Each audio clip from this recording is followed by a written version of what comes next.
Hello and welcome to a Terrace YouTube exclusive. My name is Craig Cairns. I am now in HD. I don't think anybody was wanting to see me in HD, but it's happening. You've got it. Also joining me in HD is Joel Sked. How are you, Joel?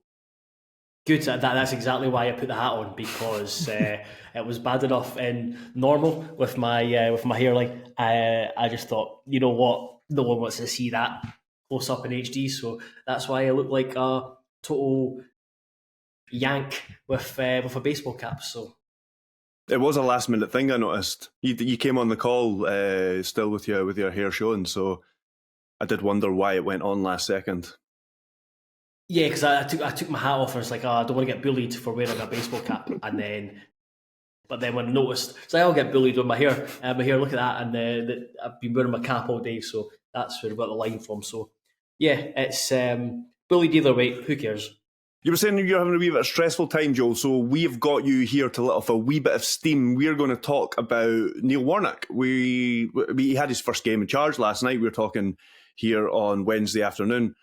But we're going to just kind of talk about what he'll bring to Scottish football in general. So we'll start at the beginning. What were your thoughts when you kind of first saw it mooted, or when it first started gathering pace? I think it was around, was it Saturday morning? I think it seemed to be quite clear that he was going to be getting it, and then I think Sunday it became certain he was going to get it.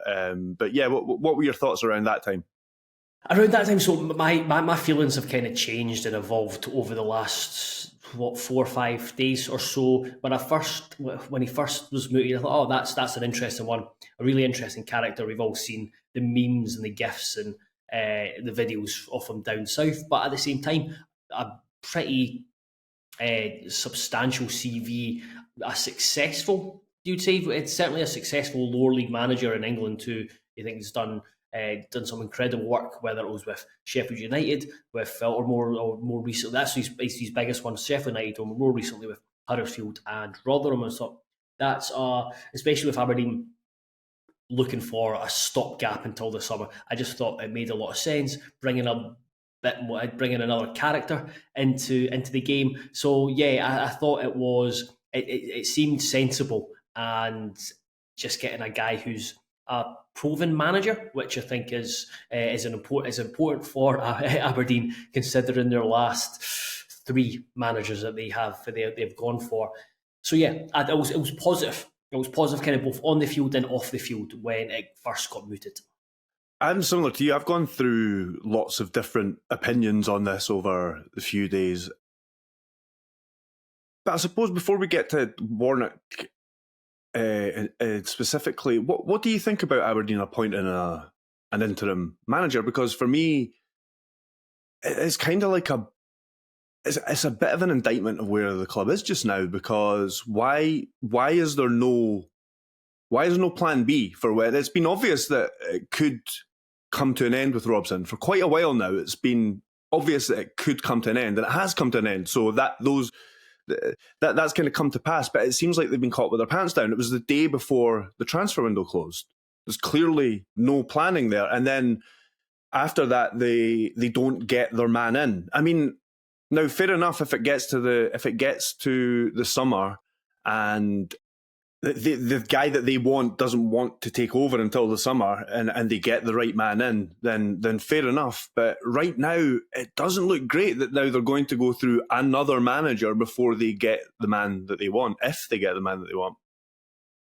Yeah, so I kind of touched on my point. I thought it seems sensible, and looking at it, just think, right, just get a manager and tide it over until the summer. Because I think actually I think as a manager, I can understand why managers do it, just because jobs are few and far between and they'll always have belief in themselves. But I think a manager coming in midway through the season, whether it is taking over a manager like Nick Montgomery did and Lee Johnson after the window had closed earlier in the season, or the second half of the season like Warnock's done, but this is obviously short term, but then Robson before, I always think it's a big risk, and more so with like kind of Montgomery, because you come in, you're taking over a team who's been struggling, are unable to put your own stamp on the team, and then you're always going to be so people will say you need time, you need transfer windows to put his own stamp on the team. However, people are already making their minds up with regards to that manager. You've seen it with Hibs, with Montgomery. People were making their minds up before the transfer window, and now they've went and kind of brought loads of players in, and they don't look like a cohesive unit, understandably. So just say Montgomery gets to the summer and then is able to overhaul it. But he's starting on the back foot because a lot of Hibs fans have already made their judgment on Montgomery from what they've seen so far, and then he gets less time. I think I made that point before, so I can understand why Aberdeen just see out the season, bring in a guy who can kind of move the team on and just make them just don't embarrass themselves in the rest of the season. So I can completely get that, but I do think I think you nailed it on the head when you said it's a kind of sad indictment of where Aberdeen are, that they are once again looking for a manager under Dave Cormack, having missed a step with Stephen Glass. Maybe he could have got more time. Jim Goodwin, turned out to be a disaster. I like Jim Goodwin, but yeah, it was painfully clear that was not working out. And then Barry Robson, who did really well originally, but the warning signs were there early on, and I just think it's a lot of kind of short-termism. And I think my mate messaged me last night, we were talking in the group chat, said it's a bad look that retired guy got the fourth biggest job in the country for a hobby. And I thought it looks a bit like that, doesn't it? Good... It really does. He's treating it. I know he's like doing his whole shtick and interviews and that kind of thing. Yeah. And part of that's good value, and part of that's a reason why I think it's good that he's here. I think the attention that he's brought in the short time he's been here already can only be a good thing. Whether it turns out to be a good thing for Aberdeen or not, time will tell. You touched on quite early on, you mentioned experience. I think, yes. And like, that was a theme of your answer there. At the moment, there's been a series of inexperienced managers that haven't worked. So I think that it ticks a box there. And I think in terms of if you're looking for somebody who can't bring in any players and you're looking for a motivator and a man manager, then and someone with experience, then Warnock is one of the best candidates out there, I think. But whether he comes up, and I don't know whether that translates to Scottish football or to a club like Aberdeen, because it's not just a small team in the lower leagues of England where there's a lot of upward mobility in the English lower league. So whether it translates to a team like Aberdeen in the Scottish Premiership, that time will tell. What do you think about I kind of touched on it there, but what do you think about the sort of the entertainment value? Do you think that's broadly a good thing, or do you think it's a bit too much of a circus? Yeah, I originally thought, that'd be a good thing. Like you said, he's a character, and he'll give sound bites, and you can tell this is a guy who's at the later stage of his career and he's just enjoying himself. And that's important, and he deserves it, because again, I talked about Sheffield United and Huddersfield and Rotherham, but he's won promotion with Cardiff. He's won promotion with QPR. So that's a guy who's done a fair lot. So he's in a position, having managed so many games, that he's able to be a bit more laid back, and he's been through it all. So just enjoy it. My fear was that it was just going to go OTT, and I think we've seen that already. It's maybe just been a wee bit, folk have been getting carried away with it, which is understandable. However, when he's coming out afterwards and talking, praising Rangers after Aberdeen lost to them at Ibrox, I just think if I was an Aberdeen fan, I'd be like, oh.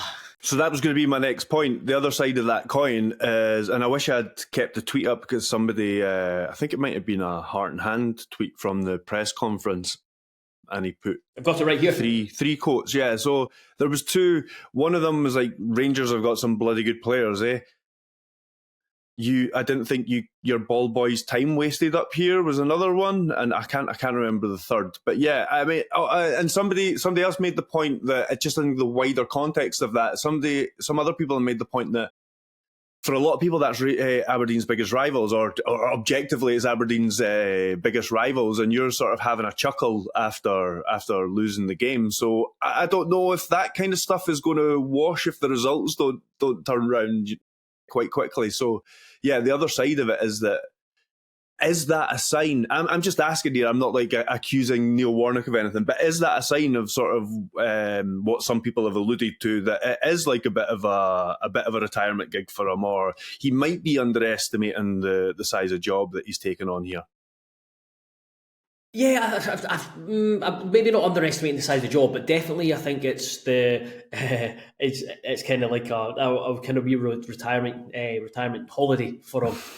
We sojourn up to Scotland because you have to remember he has spoken openly in the past about his desire to manage in Scotland. I think he's talked about Rangers in a positive manner before. I think he was links to Morton. Links claims that he's a big Morton fan. That's his Scottish club, and then there's been links with Hearts and Hibs as well. I think he was beaten to the Hearts job. He claimed by someone from Latvia, so it was probably either Shaba or Valdas Ivanauskas. So I think that was the thinking behind that. So I think I think he's more than anything. I think he's ticking. It's like his. What's the thing you need to do before a bucket list? It's like he's taking a bucket list item, and he's going to have a wee bit of fun while doing it. He's here very much for a good time, not a long time, and that's what everything that's came out from him. That's what the feeling I've gotten. It's just whether it works for Aberdeen. But I can, like, going back to it, I can completely understand. I can completely see why they've gone down this route without trying to appoint someone now and then gives Burrows and Cormac and the head honchos at Aberdeen to actually think about, right, okay, what do we want as a manager? Because the reason they went for Barry Robson is because they looked around, and of course he got them into Europe, which was a really big achievement, but they looked around and felt that there wasn't the managerial options there for them to appoint. I think they certainly considered Cifuentes, but they opted for Robson, and I know like Hearts, they spoke to Hearts guys spoke to Aberdeen and talked about the managerial situation where the ones who were attractive just wanted too much money. And you have to wonder whether, I mean, there's a lot of people talking about Alex Neil. Does he fall into that bracket? Does he even want to come to Scotland? But if they go out, I mean, I think they could probably do with another Derek McInnes right now, because somebody to come in and get them absolutely back to that level. And then maybe if they start getting to, I mean, I suppose they kept up their cup record okay, but if they're like consistently like a team that's finishing third and fourth and things like that, and then they want to try and kick on to the next level again, or like then in Europe, then maybe then look to sort of appoint the next sort of the next manager that will take you on to then. Instead, they went down the route of Stephen Glass. We all know how that turned out.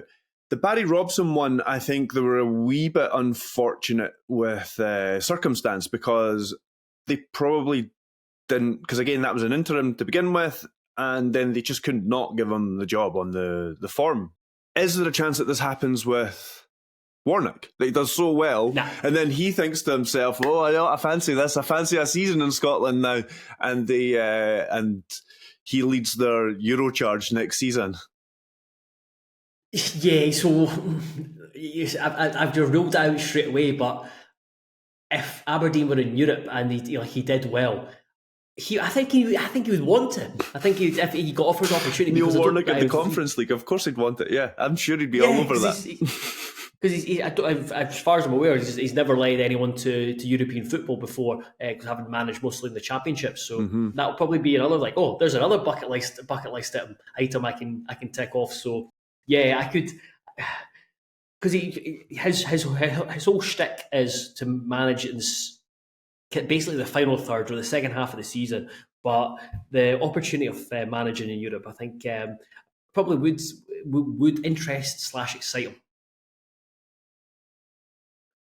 So how about we just finish off by the simple question: Do you think Neil Warnock is going to be a success? What and added on to that, what do you think would define a success between now and the end of the season for Neil Warnock and Aberdeen? I think success league-wise, finishing in the top 5, getting into Europe. So I think 4th is not unattainable. listen to me rule out third place, really jinxing it for Hearts. But I think fourth place is obtainable for Aberdeen. I think that would be a really good turnaround, because you look around the teams like Kilmarnock and St Mirren, you have to give a lot of respect to, because they're good outfits. So yeah, that would be success. Even getting into fifth is decent enough, and then I think top six should be the bare minimum, because with the money that the squad Aberdeen have, with the striker they have, they should be getting top six, no problem. And then any success in the cup would be a bonus. And Bonnyrigg next, which gives them a very one, without being disrespectful, is it 1 foot in the next round to home tie Bonnyrigg. So they'd have to do something really.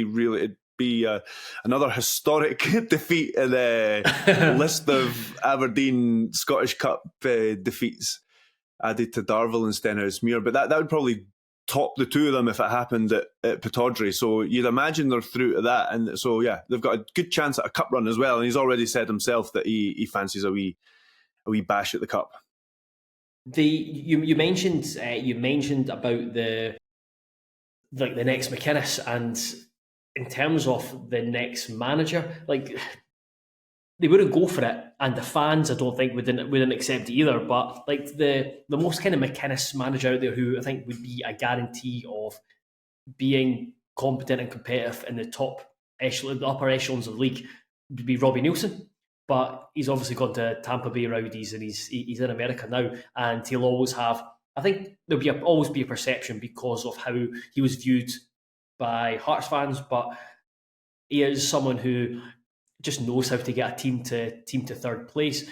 So yeah, I mean, like, looking beyond Warnock, I'd be really intrigued to see what route they go down, because like domestically, kind of up and coming managers, Tony Dock, and like Reece, you've seen Reece McCabe being mentioned, but then I think there would be a real desire certainly from fans, and probably Cormac as well, to go and bring in someone from abroad. And I just think that is just a massive risk, more so than bringing a British manager. The last 3 British managers they've brought in have been unsuccessful. So who the fuck knows? I mean, who knows where Reece McCabe's management career is going to go? But the fact, I can't believe he's getting mentioned for the Aberdeen job, because he's like the last profile of manager they should be going for, and that's nothing personal against Reece McCabe. That's just the last thing they want to do is another experiment like that, another unproven manager, especially in the